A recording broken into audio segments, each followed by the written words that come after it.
దేవుని నామాన స్తోత్రం కలుగును గాక. కొద్ది నిమిషాలు దేవుని వాక్యం ధ్యానించుకుందాం, ప్రార్థన చేసుకుందాం. మహాపరిశుద్ధుడైన మహాగణుడైన పరలోకపు తండ్రి, మీ పరిశుద్ధ నామానికే స్తుతులు స్తోత్రాలు అయ్యేదిగో నాన్న. మీ కుమారుడిని వర్తమానం అందిస్తుండగా మీ బిడ్డని మీ సులుసాటును మరుగుపరచండి.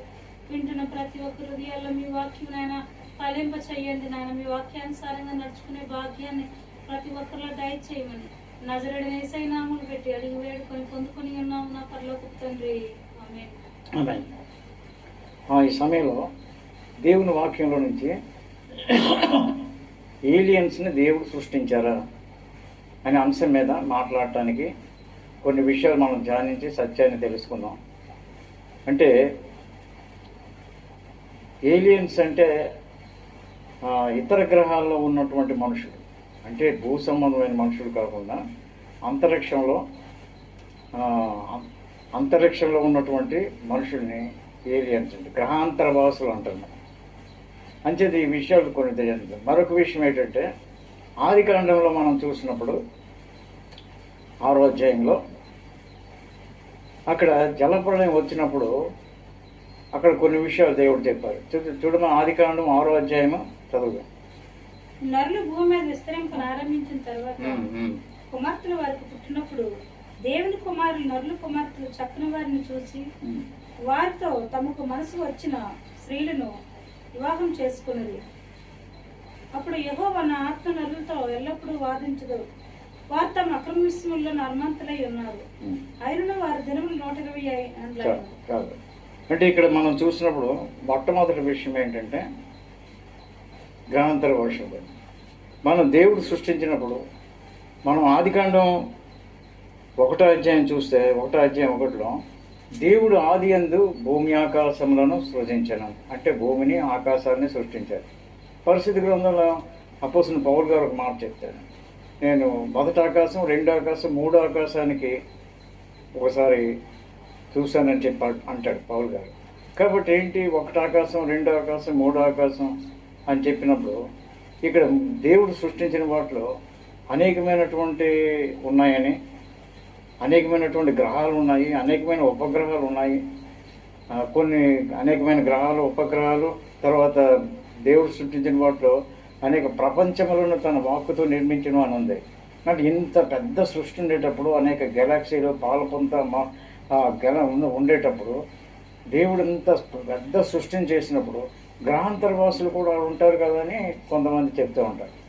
కానీ దేవుని వాక్యం ఏం చెప్తుందో దాని గురించి చూడాలి. భూగ్రహం గురించి చూడండి. ఇక్కడ యెషయా గ్రంథం 45వ అధ్యాయము 18వ వచనం.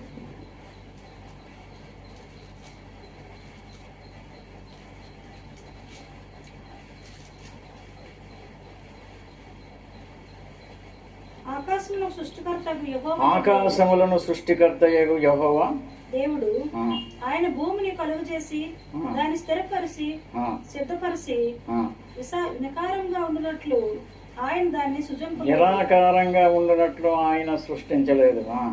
నివాస స్థలం అగునట్లుగా దాన్ని సృజించును, నివాస స్థలం అగునట్లుగా భూమిని సృష్టించను. ఆయన సెలవిచ్చింది ఏమనగా, యెహోవా నేనే, మరి ఏ దేవుడును లేడు.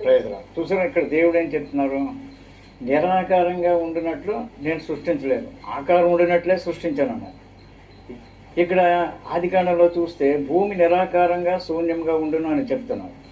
అంటే ఇక్కడ చాలామంది ఏం చెప్తూ ఉంటారంటే, ముందు దేవుడు భూమి ఆకాశాలను ఆకారంతోనే సృష్టించారు, కానీ మొట్టమొదటి మానవుల్ని భూమి మీద సృష్టించకముందు, ఆదాము అవ్వల్ని సృష్టించకముందు దేవదూతల్ని దేవుడు సృష్టించారు. లూసిఫరు, వాడి సైన్యము, అంటే లూసిఫరు, దూతలు, అనేకమైన దూతలను సృష్టించారు. అయితే అందులో లూసిఫరు వాడి దూతలు పాపం చేయడం వల్ల భూమి నిరాకారంగా అయిపోయింది, ఆకారం లేకుండా అయిపోయిందని కొంతమంది చెప్తూ ఉంటారు. అయితే ఇక్కడ భూమి నిరాకారంగా శూన్యంగా ఉండేటప్పుడు ఇక్కడ భూమి దేవుడు ఏం చేశారంటే ఒక ఆకారం వచ్చేటట్లు సమస్తాన్ని సృష్టించాడు. వెలుగు కలుగును గాక, చంద్రుడు సూర్యుడు కలుగును గాక, వెలుగు కలుగును గాక, నక్షత్రములు కలుగును గాక, అంటే ప్రతిదాన్ని దేవుడు కలుగును గాక సృష్టి అంతా కూడా చేసి 6 దినాలు సృష్టించిన తర్వాత దేవుడు ఏం చేశారంటే మానవుడిని నేల మట్టితో అంటే మనిషి కలుగును కాక అని చేయలేదు. చూడు, అన్నిటికీ కలుగును కాక అని చెప్పినటువంటి దేవుడు సముద్రంలో చేపలు కలుగును కాక, సముద్ర జీవులు అయితే ఏంటి, ఆకాశ పక్షులు అయితే ఏంటి, అన్నీ సృష్టించినటువంటి దేవుడు మనిషిని కలుగును కాక అని చెప్పలా.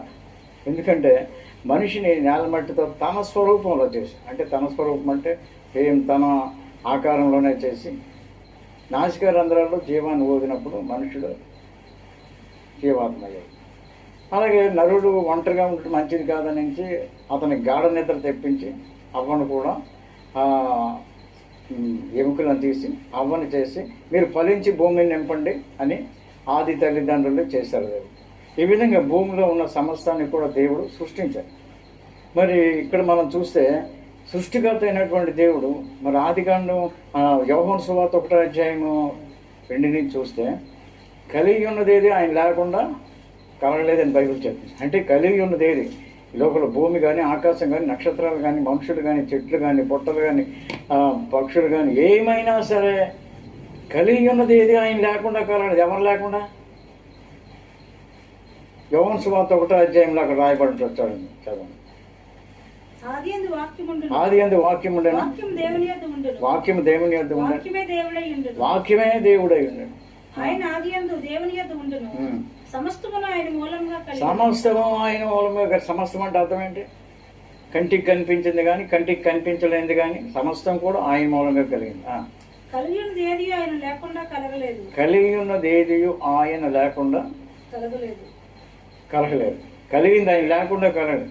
సృష్టికర్త లేకుండా సృష్టి లేదు కదా. కొంతమంది అన్ని దానంతా అదే సృష్టించి దాని అదే పడిపోయి అదే సృష్టి తయారైపోయింది. ఒక బిగ్ బ్యాంగ్ థియరీ ఉంటుంది. బిగ్ బ్యాంగ్ పెద్ద శబ్దం వచ్చింది, అందులో శుభ్ర పేరుడు సంభవించింది. ఒక మొక్క అడుపుపోయి ఒక మొక్క భూమిగా, ఒక మొక్క ఇంకా చంద్రుడిగా, ఒక మొక్క ఇంకా అనేకమైన గ్రహాలు ఉన్నాయి. బుధుడు, శుక్రుడు, శని, యురేనస్, నెప్ట్యూన్, ప్లూటో, అనేకమైన గ్రహాలు, ఉపగ్రహాలు ఉన్నాయి కదా. అలా తయారైపోయి అటంతా అయ్యే తయారైపోయటం, అతంటే అయ్యే సూర్యుడు చుట్టూ తిరిగేస్తున్నాయి. అటంతటి అవే క్రమాలు ఏర్పాటు చేసుకుని అది ఎలాగవుతుంది? డ్రైవర్ లేకుండా బస్సు నడవదు కదా. డ్రైవర్ ఉంటే కదా బస్సు నడుస్తుంది. డ్రైవర్ లేని బస్సు వెళ్ళిపోతుంటే ఆ ట్రక్ ఏ లోయలో పడిపోతుంది. డ్రైవర్ ఉండాలి. అందుకే బైబిల్ ఏం చెప్తుందంటే నిన్ను కాపాడోడు కొనకూడదు, నిద్రపోడు అని ఉంది. అంటే మా అందరం పగలంతా పనిపోయి రాత్రి పడుకుంటూ పోయినా సరే మనల్ని కాపాడే దేవుడు, కొనకుండా నిద్రకుండా కాపాడే దేవుడు. ఎందుకంటే ఈ సృష్టి అంతా కూడా అది సూర్యుడు చుట్టూ కూడా కొన్ని గ్రహాలు, ఉపగ్రహాలు తిరుగుతూ ఉంటాయి. భూమి రోజుకి 24 గంటలు తిరుగుతుంది. సూర్యుడు చుట్టూ 365 రోజులు తిరుగుతుంది. దానికి డ్రైవర్ ఎవడు? దేవుడు కనుసన్నలోనే కదా ఇదంతా జరుగుతుంది. అక్కడ ఎవరు మనిషి పుట్టించి సృష్టించారా? లేకపోతే ఈ గ్రహం నుంచి గ్రహం దగ్గరికి డ్రైవ్ చేస్తున్నారా? ఎలా తిరుగుతుంది? సైన్స్ చెప్తుంది మ్యాగ్నెటిక్ పవర్ ద్వారా. మ్యాగ్నెట్ సృష్టించింది ఎవడు? అలాగే ప్రపంచం అంతా కూడా గ్రహాలు, ఉపగ్రహాలు. కొన్ని గ్రహాల్లో 800 డిగ్రీల ఉష్ణోగ్రత ఉంటుంది. మరి కొన్ని గ్రహాల్లో 300 ఉష్ణోగ్రత ఉంటుంది. ఇప్పుడు సైన్స్ విపరీతంగా పెరిగిపోయి ఈ భూమి కంటే సూర్యుడు ఎంత దూరంగా ఉన్నాడు, గ్రహాలు, ఉపగ్రహాలు సూర్యుడి నుంచి ఎంత దూరంగా ఉన్నాయి అన్నీ కూడా తెలిసిపోయింది. మనం గూగుల్ ఓపెన్ చేస్తే అన్నీ చెప్పేస్తుంది అది. అయితే ఇన్ని గ్రహాలు, ఉపగ్రహాలు చేసిన తర్వాత ఏ గ్రహంలోనూ కూడా మొక్కలు మొలవు, మనుషులు ఉండరు, ఎవరు ఉండరు. అక్కడ ఆక్సిజన్ ఉండదు, వాతావరణం ఉండదు. ఇక్కడ భూమి మీద ఉన్న వాతావరణం అంతరిక్షంలో ఉండదు. ఎవరైనా ఇప్పుడు అంతరిక్షంలో రాకెట్స్ తయారు చేశారు, రాకెట్స్ మీద సైంటిస్టులు వెళ్తూ ఉన్నారు. అక్కడ చంద్రమండలం వెళ్ళారు కదా. 1969 సంవత్సరం నీల్ ఆర్మ్స్ట్రాంగ్ గారు చంద్రమండలం వెళ్ళి ఆ చంద్రం మీద కాలు పెట్టి అక్కడ జెండా పాతి, అమెరికా జెండా పాతి దేవుడిని ప్రార్థన చేసి వచ్చాడు కదా. అప్పుడు ఆయన ఏం చెప్తాడంటే ప్రపంచంలో ఎన్ని గ్రహాలు, ఎన్ని ఉపగ్రహాలు ఉన్నా సరే భూమి మీద మాత్రమే జీవించడానికి కావలసిన వాతావరణం ఉంది, మరి ఏ గ్రహంలో లేదన్నది. ఇప్పుడు భూమి నుంచి అంతరిక్షంలోకి వెళ్తుంటారు చాలామంది. ఎందుకంటే అంతరిక్షంలో జీవించాలి అంటే భూమి మీద ఉన్న వాతావరణం అంతరిక్షంలో ఉండాలి కదా, ప్రతి గ్రహంలో ఉండాలి కదా. అలా ఉండదు. కొన్ని గ్రహాలు అయితే మాడిపోతారు, భూమికి దగ్గరగా ఉంటాయి. మరి కొన్ని గ్రహాలు అయితే మంచుతో కప్పడిపోయి ఉంటాయి. మరి ఏలియన్స్ ఎక్కడ ఉన్నారు, ఎలా పుట్టేశారు, ఎలా పెరిగిపోయారు, ఎలాగ భూమి మీదకి వచ్చేస్తున్నారు, ఫ్లయింగ్ సాసర్ ద్వారా వచ్చేస్తున్నారు అని చెప్తూ ఉంటారు చాలామంది. మేము కొంతమంది కొన్ని సంవత్సరాల క్రితం ఇంచుమించు 40 సంవత్సరాల నుంచి వింటున్నాం ఫ్లయింగ్ సాసర్స్ నుంచి అంతరిక్షంలో ఉన్న ఏలియన్స్ వచ్చేసారని. కొంతమంది సినిమాలు కూడా తీస్తున్నారు ఏలియన్స్ కోసం. ఏలియన్స్తో ఫైటింగ్ అయినట్టు తీసేస్తున్నారు ఏకంగా, ఏం లేకపోయినా సరే. కాబట్టి ఇలాగా రకరకాల చెప్తున్నాడు, ఏలియన్స్ ఉన్నారని చెప్తారు. కానీ ఇక్కడ బైబిల్లో మాత్రం దానికి ఆధారం లేదు. ఒకవేళ ఏలియన్స్ని దేవుడు సృష్టిస్తే అక్కడ కూడా ఇక్కడ ఉన్నటువంటి వాతావరణం సృష్టించింది కదా. ఒక ఏలియన్స్ అవి మామూలు శరీరంతో ఉంటే వాటికి వంట చేసుకోవాలా, అవి కూడా పంటలు పండించుకోవాలా. మరి పంటలు పండించడానికి అక్కడ వాతావరణం లేదు కదా. కాబట్టి ఇక్కడ ఎంత ప్రయత్నం చేసినప్పటికీ ఇక్కడి నుంచి అంతరిక్షంలోకి వెళ్ళి ఒక స్పేస్ డ్రెస్ వేసుకుంటే కానీ అక్కడ ఉండలేదు. అక్కడ ఉండి అక్కడ ఆక్సిజన్ అంతా కూడా తీసుకుని వెళ్ళి ఆ వాతావరణం క్రియేట్ చేసుకొని ఆక్సిజన్ అయిపోయే ముందే కిందకి దిగాలి. అక్కడ ఆక్సిజన్ ఎప్పుడైతే ఈ ఆక్సిజన్ సిలిండర్లు అయిపోతాయో అక్కడ నీళ్ళు చచ్చిపోతారు. అక్కడ చచ్చిపోతారు. వాతావరణం అక్కడ మనిషి జీవించడం వాతావరణం లేదు. కాబట్టి అక్కడ మనిషి జీవించడానికి కానీ ఏలియన్స్ జీవించడానికి సరైన వాతావరణం లేకపోతే ఎలాగ ఏలియన్స్ వచ్చేసారు. అక్కడ అమెరికాలో ప్రాంతంలో ఏలియన్స్ ఉన్నారు ఇవన్నీ చెప్తారు. కానీ ఇవన్నీ కూడా వాక్యానికి అర్థం లేదు. దేవుడు అలా రాయించారు. భూమి ఒక్కటి మాత్రమే మనుషులు, చెట్లు, చేమలు, పక్షులు, చేపలు ఇవన్నీ కూడా జీవించడానికి కావాల్సిన వాతావరణాన్ని, ఆక్సిజన్ని దేవుడు సృష్టించారు. కాబట్టి ఏలియన్స్ విషయం ఈ విధంగా వ్రాయబడింది. మరొక విషయం చూద్దాం. ఆదికాండంలో 6వ అధ్యాయంలో 1 చూస్తే మనం చూసినట్టు దేవుని కుమారులు నరుల కుమార్తెలు చక్కని వారని చూసి వారికి మనసు నచ్చిన వారిని పెళ్లి చేసుకున్నారు. వాళ్ళకి పిల్లలు పుట్టారు. ఆ పిల్లలు ఎలాంటి వారంటే నెఫీలీలు అనేవారట. ఆ నెఫీలు ఎలాగా ఉంటారు అంటే హెవీ పర్సనాలిటీతో ఉంటారు. ఒకటి 8 అడుగులు, 9 అడుగులు, 15 అడుగులు ఇలా ఉంటారు. అలాంటి వారు భూమి మీద పేరు పొందిన సూర్యుడు వీరే అన్నది. ఆ తర్వాత భూమి మీద మనుషులు పాపం విస్తారంగా చేయటం వల్ల, ఇష్టం వచ్చినట్టు వారు సొంత ఆలోచనలో జీవించడం వల్ల దేవుడు ఈ భూమి మీద మనుషుని చేసినందుకు దేవుడు హృదయంలో సంతాపం పొందారు, పశ్చాత్తాపడ్డారు. ఇక్కడ చదవండి, ఆదికాండం 6వ అధ్యాయం 1 చదవండి. నరులు భూమి మీద విస్తరించి ఆరంభించినప్పుడు తర్వాత కుమార్తెలు వారికి పుట్టినప్పుడు దేవుని కుమారులు నరుల కుమార్తెలు చక్కని వారిని చూసి వారిలో తమకు మనసు నచ్చిన స్త్రీలను వివాహం చేసుకున్నది. అప్పుడు యెహోవా నా ఆత్మ నరులతో ఎల్లప్పుడూ వాదించుడు.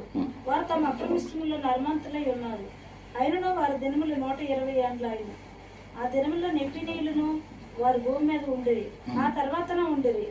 దేవుని కుమారులు నరుల కుమార్తెలతో పోయినప్పుడు వారికి పిల్లలు కనిరి. పూర్వకాలం అందు పేరు పొందిన సూర్యులు వీరే.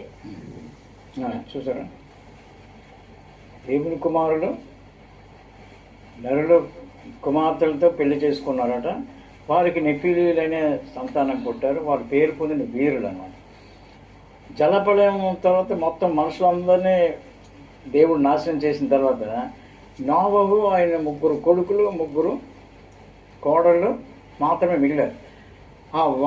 ఆ వాడలో వీళ్ళు 3 మిగిలిన తర్వాత ఆ వాడ ద్వారా ఎంతమంది రక్షించబడ్డారు? ఎనమండగ రక్షించబడ్డారు. ఆ ఎనమండగలో ఈ ఆము, షేము, జాఫెత్, నోవహు 3 కొడుకు. ఆ సంతానం ద్వారా మళ్ళీ భూమి మీద మనుషులు విస్తరించారు.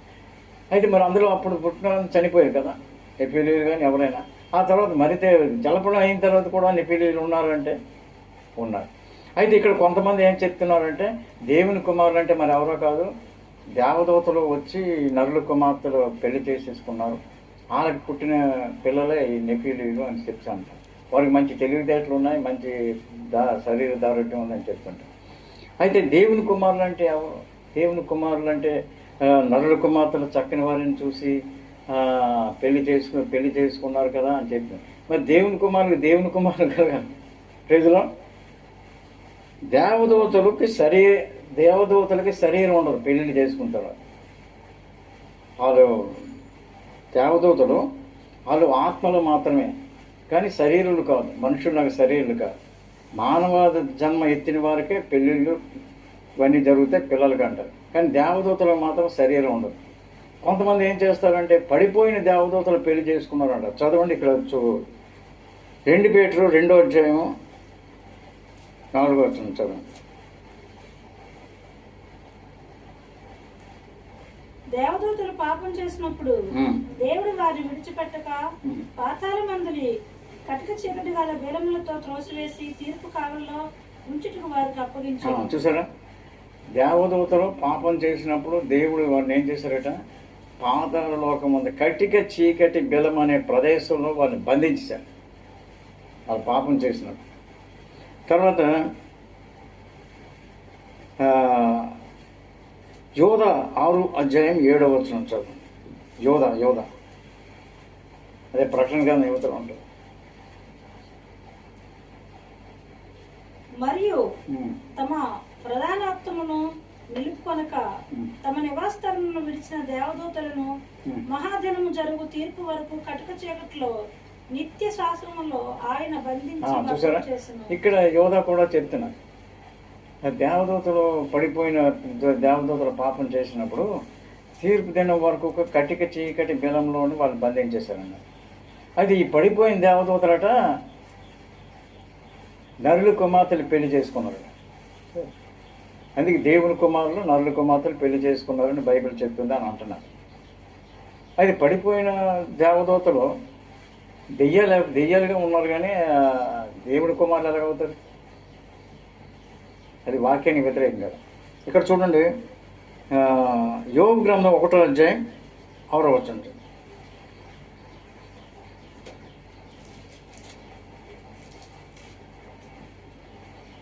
దేవదూతలను యెహోవా సన్నిధి నిలుపుటకై నిలిచుటకై వచ్చిన దినము ఒకటి తటంచును.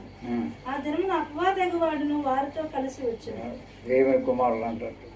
చదవండి, బాగా చదవండి. 1వ అధ్యాయం యోబు గ్రంథం 1వ అధ్యాయం. దేవదూతలు యెహోవా సన్నిధిని నిలుచుటకై వచ్చిన దినము ఒకటి తటంచును. ఆ దినమున అపవాదగువాడును వారితో కలిసి వచ్చును. యెహోవా నీవు ఎక్కడి నుండి వచ్చితివని వారిని అడగగా అపవాది భూమి మీద ఇటు అటు తిరుగులాడుచు అందులో సంచరించుచు వచ్చినని యెహోవాకు ప్రత్యుత్తరం ఇచ్చును.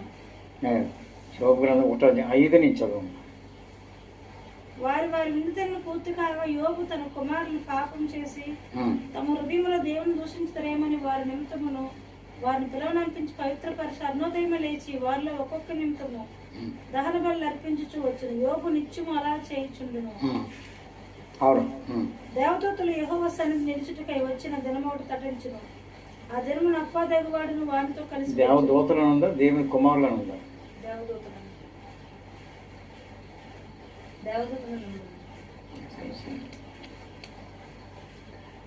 ఇంకా చదువు.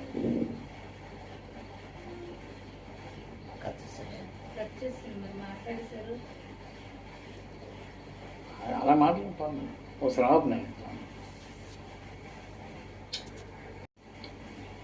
అయితే దేవుని కుమారుడు అని దేవుని యొక్క దూతలు ఒకసారి సమావేశమైంది పరలోక రాజ్యం. అప్పుడు ఎవరు వచ్చారట? సాతాను కూడా వచ్చినట్టుగా ఉంది యోబు గ్రంథంలో. ఇంకొక ట్రాన్స్లేషన్లో దేవదూతల దగ్గర సన్స్ ఆఫ్ గాడ్ అని రాస్తుంది. అంటే సన్స్ ఆఫ్ గాడ్ అంటే దేవుని కుమారులు అని. అప్పుడు కొంతమంది ఏం చెప్తారంటే దేవదూతలు అంటే ఎవరో కాదు, దేవుని కుమారులు అని చెప్తారు. అది వాక్యానికి అది వ్యతిరేకం. దేవుని కుమారులను ఎప్పుడు కూడా దేవదూతలు ఎప్పుడు కూడా దేవుని కుమారులు అని చెప్పకూడదు. అది హెబ్రీ రాసిన పత్రిక చూడండి. హెబ్రీ రాసిన పత్రిక 1వ అధ్యాయము చదవండి. ఇదియుగాక నేను ఆయన తండ్రి ఉన్నానని ఆయన నా కుమారుడై ఉంటునని ఆ దూతలతో ఎవరితో నేను ఎప్పుడైనా చెప్పినా. చూసారు ఇక్కడ ఏమంటుంది? నువ్వు నా కుమారుడివి, నేను నిన్ను కని ఉన్నాను అని ఆ దూతలతో ఎప్పుడైనా ఎవరైనా చెప్పారా? దేవుడు చెప్పారా దూతలతో? అక్కడ ఆధారం ఉండదు. ఇంకా చదవమ్మా. మరియు ఆయన భూలోకములకు ఆది సంభూతుడని మరలా రప్పించినప్పుడు దేవుని దూతల యందు ఆయనకు నమస్కారం చేయవలనని చెప్పుచున్నాడు. ఆ దూతలను వాయువులుగాను తన సేవకులను అగ్నిజ్వాలలుగానే చూసారా, చేసుకునేవాడు. దూతలు ఏం చేశారట? వాయువులు అంటే ఇంగ్లీష్ బైబుల్లో స్పిరిట్స్ అని ఉంది. దూతల్లో స్పిరిట్స్ గాను, సేవకుల్ని అగ్నిజ్వాలలుగాను దేవుడు పిలుస్తున్నారు. తర్వాత ఏంటంటే ఇంకోటి, మరి దేవుని కుమారులని ఎవరు అంటారు? మరి అనవచ్చు మనం దేవుని కుమారులు అంటే మనం ఇక్కడ మరి పాత నిబంధన గ్రంథంలో నుంచి ఇక్కడ ఒక్కడ చూసినట్లయితే లోకాసు వార్త 3వ అధ్యాయం 38వ వచనం చదవండి.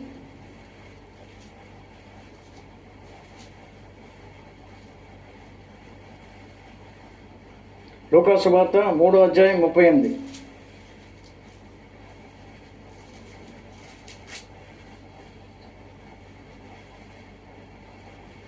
కయనాను, ఎనోషను, ఎనోషా సేతును, సేతు ఆదామును, యెహోషా సేతును, కయనాను, కయనాను, ఎనోషా సేతునుకును, సేతు ఆదామునుకును, ఆదాము దేవుని కుమారుడు. ఆదాము దేవుని కుమారుడు. చూసారు, ఇక్కడి నుంచి రేసలా వచ్చింది.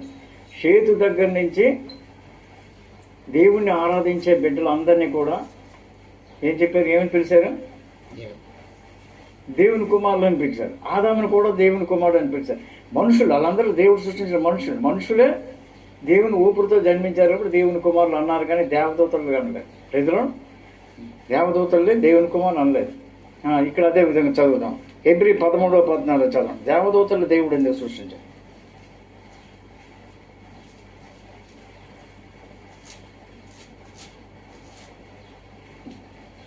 చదవం. నిలవరమైన పట్టణము మనకెక్కడ లేదు. సారీ, అది కాదు. 1:13-14 హెబ్రీ 1:13-14 అక్కడ ఏమంటాడంటే దేవదూతలు నేను శత్రువులను నీ పాదములకు పాదపీఠముగా చేయ వరకు నా కుడిపార్శ్వములో కూర్చుందని దూతల్లో ఎవరితోనైనా ఎప్పుడైనా చెప్పవచ్చు. దూతల్లో ఎప్పుడైనా చెప్పారు? దేవుడు కుమారుడు గురించే చెప్పారు. యేసు ప్రభు గురించి చెప్పారు, నీవు నా కుమారుడు అని. ఇంకా వీరందరూ రక్షణను స్వార్థము పొందబోయే వారికి పరిసరికులగుటకై పంపబడిన సేవకులైన ఆత్మల కారా. చూసారా, రక్షణ పొందుకోరు వారికి పరిచారం చేసుకున్నట్టుకై, పరిచారం చేయడానికై పంపబడిన సేవకులైన ఆత్మల కారా అంటారు. చూసారా, దేవదూతలు ఎందుకు సృష్టించారు? రక్షణ పొందే వారికి సేవ చేయడానికి దేవుడు సృష్టించారు. మన పాత నిబంధన నుంచి కొత్త నిబంధన వరకు చూస్తే దేవదూతలు అనేక చోట్ల అనేక మంది కల్పించారు. అబ్రాహాముకి దేవుడు దేవదూతలు కనిపించారు. మనో వాళ్ళ సంతానం లేనప్పుడు దేవదూత కనిపించి మీకు సంతానం కలుగుతుందని చెప్పారు. మరి గాబ్రియల్ దూత మరియమ్మ గారికి కనిపించారు. అలాగే యేసు ప్రభు జన్మించినప్పుడు ఎన్నో దేవదూతలు వచ్చి వర్షిప్ ఆరాధన చేశారు. దేవదూతలు కొంతమంది వచ్చి కనిపించారు. కొన్నేళ్ళకి దేవదూత కనబడ్డారు. కొన్నేళ్ళు నువ్వు చేస్తున్న ధర్మకార్యాలు చాలా గొప్పవి, చాలా మంచి పనులు చేస్తున్నావు, పేదలకు ఉపచారం చేస్తున్నావు, నీకు కలిగింది ఇతరులకు ధర్మం చేస్తున్నావు, కాబట్టి నీకు రక్షణ ఇవ్వడానికి నీ ధర్మకార్యాలన్నీ దేవుడి దగ్గరికి వెళ్ళాయి, దేవుడు చూస్తున్నారు. కానీ నీకు రక్షణ ఇవ్వడానికి నీకు పొందాలి అంటే యేసు రక్తం ద్వారా రక్షణ కావాలి. కనుక యొప్పైకి మనుషులు పంపించి అక్కడ పేతురు గారు ఉంటారు, పిలిపించుకొని ఇంట్లో ప్రార్థన పెట్టుకొని వాక్యం విను, అప్పుడు నీకు వస్తుంది రక్షణ అని చెప్పారు. పేతురు అప్పుడు మనుషులు వెళ్ళి ఏం చేశారు?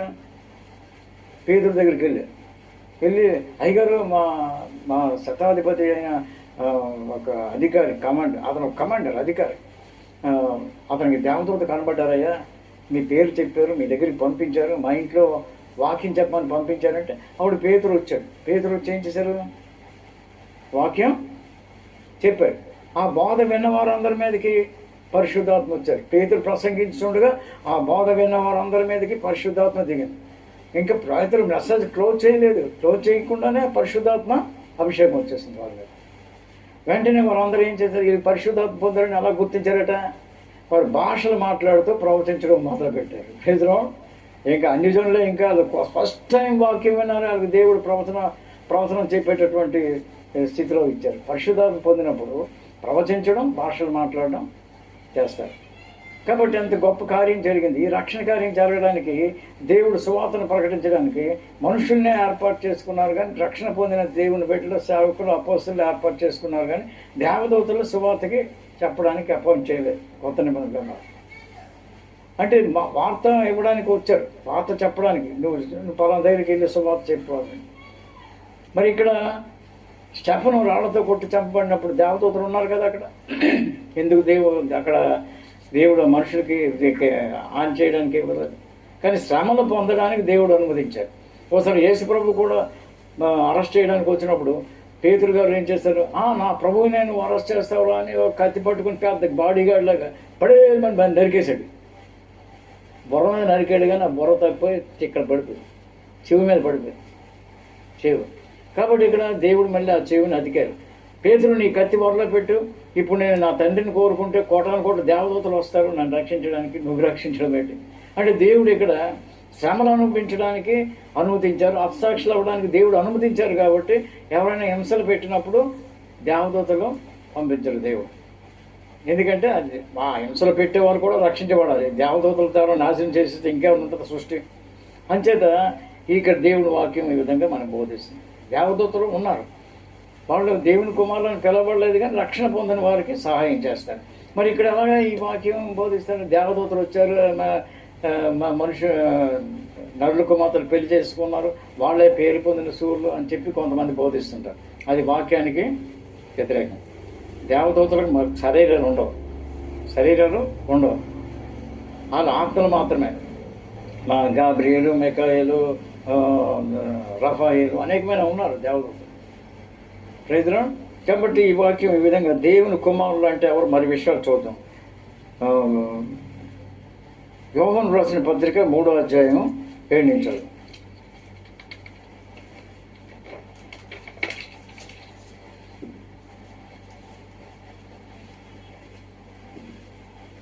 అపవాది మొదటి నుండి పాపం చేయుచున్నాడు గనుక పాపం చేయవాడు అపవాది సంబంధి. చూసారా, అపవాది మొదటి నుంచి from the beginning committing sin.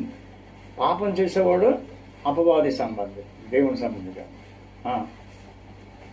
అపవాది యొక్క క్రియలు లయపరచుటకే దేవుని కుమారుడు ప్రత్యక్షమైన. అపవాది క్రియలు నాశనం చేయడానికి, లయపరచడానికి దేవుని కుమారుడు ప్రత్యక్షమైన. దేవుని మూలంగా పుట్టిన ప్రతి వారిలో ఆయన వేషం నిలిచిన గనుక వాడు పాపం చేయుడు, వాడు దేవుని మూలంగా పుట్టినవాడు గనుక పాపం చేయడు. చూసారు, దేవుని మూలంగా పుట్టినవాడు పాపం చేయడు. ఈరోజు వ్యభిచారాలు, దొంగతనాలు, అక్రమాలు, అన్యాయాలు, ఒకరినో చంపుకోవడం, కొట్టుకోవడం, ఇవన్నీ కూడా ఏ క్రియలు? అవి అపవాది క్రియలు. దేవుని క్రియలు ఏంటి? యోహాను సువార్తలో ఏముందంటే, తను ఎందరు అంగీకరించిన వారు అందరికీ అనగా తన నామమందు విశ్వాసం ఉంచిన వారికి దేవుని పిల్లలకు ఆయన అధికారం అనుగ్రహించారు. రోమా 8వ అధ్యాయం 14లో ఉంది, దేవుని ఆత్మచేత ఎందరూ నడిపించబడతారో వారందరూ దేవుని కుమారులు అనబడతారు. దేవుని ఆత్మ లేనివాడు నా వాడు కాదన్నారు దేవుడు. కాబట్టి ఇక్కడ దేవుని కుమారులు ఎవరు? అపవాది సంబంధాలు ఎవరంటే, అపవాది మొదటి నుంచి పాపం చేస్తారు. ఇప్పుడు ఆదాముకి 2 పిల్లలు పుట్టారు, కయీను, హేబేలు. హేబేలు ఆరాధన దేవుడు అంగీకరించారు, నా ఆరాధన ప్రార్థన దేవుడు అంగీకరించలేని కయీను కోపం చంపేశాడు, మర్డర్ చేశాడు. అయితే వాడు ఎందుకు మర్డర్ చేశాడంటే, కయీను క్రియలో వాడు తమ్ముడు క్రియలు మంచి మీను, వీడి క్రియలు చెడ్డగా ఉన్నాయి కాబట్టి వీడు మంచి క్రియలు చేసినాడు, వీడు చెడ్డ క్రియలు చేసినాడు, మంచి క్రియలు చేసినాడు, చంపాడు అన్నమాట. చూసారా, ఎవరు కయీను? వాడు ఎందుకు చంపాడు? దుష్టుని సంబంధి, సైతాన్ సంబంధి అన్నారు. రైతులు ఇక్కడ దేవుడు షేతు దగ్గర నుంచి సంతానం కయీనాను కన్నా షేతు దగ్గర నుంచి ఆదాము షేతుని జన్మించి ఇదందరూ కూడా దేవుని కుమారులను లెక్కిస్తున్నారు. రైతులు అంతేగాని దేవదూతలు దేవుని కుమారులుగా పిలవబడలేదు. వాళ్ళు దేవుని యొక్క దూతలు, పరిశుద్ధ దూతలు ఉన్నారు, పడిపోయిన దూతలు ఉన్నారు. వాళ్ళే దెయ్యాలై తిరుగుతూ మనుషుల్ని పాపంలో పడేస్తూ ఉంటారు. అంచేత మనం ఈ విషయం గమనించి, మొట్టమొదట ఏలియన్స్ అంటే ఈ గ్రహాంతర వాసులు ఉన్నారండి. గ్రహాంతర వాసులు దేవుడు సృష్టిస్తుంది, బైబిల్లో రాయాలి కదా. బైబిల్లో బైబిల్లో లేని దాన్ని ఏది ఈ వాక్యంలో, ఈ ప్రవచన వాక్యంలో ఏది కలిపినట్లయితే ఇందులో రాయబడిన తెగుళ్ళన్నీ వస్తాయి. ఎవరిదైనా తీసిస్తే జీవగ్రంథాల పేరు తీసేస్తానన్నారు. బైబిల్లో లేనివన్నీ ఏదో ఊహించి రాసేయడం, ఇష్టం వచ్చినట్టు చెప్పేయడం, ఇలా చెప్తుంది, ఆ సైన్స్ ఇలా చెప్తుంది, అది చెప్తుంది. కానీ దేవుడు అలాగే గ్రహాంతర వాసులు కానీ సృష్టించినట్లయితే బైబిల్లో రాయించను కదా. అది ఆ ఫోటోలు అవి ఉంటాయి, ముక్కు ఉండదు, చెవులు ఉండదు. గ్రహాంతర వాసులు ఇలా చూపిస్తూ ఉంటారు, గ్రహాంతర వాసులు వాళ్ళు మంచి పవర్ఫుల్, వాళ్ళు ఫ్లయింగ్ శాస్త్రం చేస్తారని చెప్తూ ఉంటారు. కానీ బైబిల్ వాక్యానికి అది వ్యతిరేకం. ఇంతవరకు కూడా ఎవ్వరు కూడా అక్కడికి వచ్చే నివాస యోగం భూమి పుట్టి ఇన్ని సంవత్సరాలు అయింది కానీ, ఇన్ని వందల సంవత్సరాలు, 1000 సంవత్సరాలు అయింది కానీ, ఏ భూమి మీద ఉన్న మనుషులు కూడా ఏ రాకెట్ వెళ్ళి అక్కడ నివాసయోగం చేసుకున్నాడా? ఎవరు లేరు. లేదురా, ఉన్న 4 రోజులు 3 రోజులు గ్యాస్ తిని పట్టుకెళ్తూ ఉంటారు, లేకపోతే చచ్చిపోతారు. మరి అక్కడ వాతావరణం, ఈ గ్రహాలు ఉపగ్రహాలు వాతావరణం లేనప్పుడు గ్రహాంతరవాసులు ఎక్కడ నివసిస్తారు? ఎలా నివసించరు కదా. కాబట్టి దేవుడు మానవాళ్ళని భూమి మీద చేశారు. సృష్టి అంతా కూడా ఆకారం లేని సృష్టి అంతా కూడా దేవుడు చేసి మనిషికి కావలసినటువంటి వాతావరణం అంతా కూడా దేవుడే సృష్టించి దేవుడు ఇస్తున్నారు. కలిగి ఉన్నది ఏది ఆయన లేకుండా కలగలేదు. కాబట్టి ఆయన సృష్టికర్త కనుక సమస్తం కూడా మనుషులకి ఏం కావాలో అన్నీ దేవుడు ఇస్తూ ఉన్నారు. ఈ విషయం మనం ఈ విధంగా మనం గ్రహించుకోవాలి. ప్రైజ్రా. అలాగే దేవుని కుమారులు అంటే ఆదికాండలో పాప దేవుని కుమారులుగా అంటే అర్థమైతే మనుషులనే దేవుడు పిలిచారు. వాళ్ళు బ్యాసనింగ్ అయిపోయారు. నరులు కుమారులు చక్కని వారిని చూసి పెళ్లి చేసుకున్నారు. మళ్ళీ వాళ్ళందరూ పాపం చేయడం వల్ల దేవుని కుమారులే మనుషులే, కానీ పాపం చేయడం వల్ల దేవుడు ఏం చేశారు? వాళ్ళందరినీ కూడా నాశనం చేసి పారేశారు. ఎప్పుడు? ఆదికాండం 6వ అధ్యాయంలో జలప్రళయం గురించి రాసి ఉంటుంది. ఆ వాడ జలప్రళయంతో నోవహుకు చితిసారకు మానుతూ నువ్వు వాడ కట్టుకో, నువ్వు నీ 3 కొడుకులు కోడలు వెళ్ళండి అని చెప్పి దేవుడు ఆ జలప్రళయం వచ్చేటప్పటికి ఆ వాడనట్టు దేవుడే సీల్ చేశారు. దేవుడు తలుపు ఇతనయ్యలేదు, నోవహు వేయలేదు, దేవుడు సీల్ చేసి పారేశారు. ఇంకెవడో ఎక్కకుండానా, రక్షణ లేని వాడు ఎవడో ఎక్కకుండానా. ఆ తర్వాత ఈ జలప్రళయం వచ్చిన తర్వాత పర్వతాలు కూడా మునిగిపోయాయి. ఆ పర్వతాలు మునిగిపోయినటువంటి స్థితిలో ఆ వాడ ఎక్కడయిందంటే టర్కీ ప్రాంతంలో ఆ యొక్క ఆరోరోత్ అనే పర్వతం మీద ఉన్నది. ఇప్పుడు కూడా సైంటిస్టులు వెళ్ళి అక్కడ కొలతలై కొలుస్తూ ఉన్నారు. అన్నీ కూడా అంతా కూడా ఆధారం చూపిస్తున్నారు ఇక్కడ వాడ ఉండేదని. ఆ నోవహుకు 3 కొడుకులు 3 కోడళ్ళు దిగి మళ్ళీ ఇక్కడ భూమి మీద సంతానం అభివృద్ధి చెందిందని ప్రపంచం అంతా. అంచేత మనం దేవుని వాక్యాన్ని నమ్మాలి, కానీ వాక్యంలో లేని ఆధారాలు లేని నమ్మకూడదు. ప్రభు ఈ వాక్యం దీవించుగాక. Praise Lord. God bless you. ప్రార్థన చేయమ్మా. మహాపరిశుద్ధుడైన మహాగరుడైన పరలోకపు తండ్రి, నీ పరిశుద్ధ నామానికి స్తుతులు స్తోత్రాలు అయినా మరియు ప్రభా, నీ వాక్యం ఎల్ట ఉడత వెళ్ళి కలిగిందని మీ వాక్యం సెలవిస్తుంది ప్రభా. వింటున్న వాక్యం ప్రతి హృదయాలను ఎందుకంటే ఫలింపచేయండి. అవునయ్యా, మీ బైబిల్ వాక్యానుసారంగా నడవడానికి సహాయం దయచేయండి. మీ వాక్యంలో లేని వాటి వైపు కాక మీ వాక్యంలో ఉన్న వాటి వైపు నేను వాటి ప్రకారంగా చేయుటతో నాలో అందరిలో నేర్పించి నడిపించి మీ కృపలో భద్రపరిచి మీ శిలుసాటును మరుగుపరచమని నజరుడిని యేసయ్య నామములో పెట్టి చిన్నపాటి ప్రార్థన అడిగి వేడుకొని పొందుకొని ఉన్నాము నా పరలోకపు తండ్రి. ఆమేన్.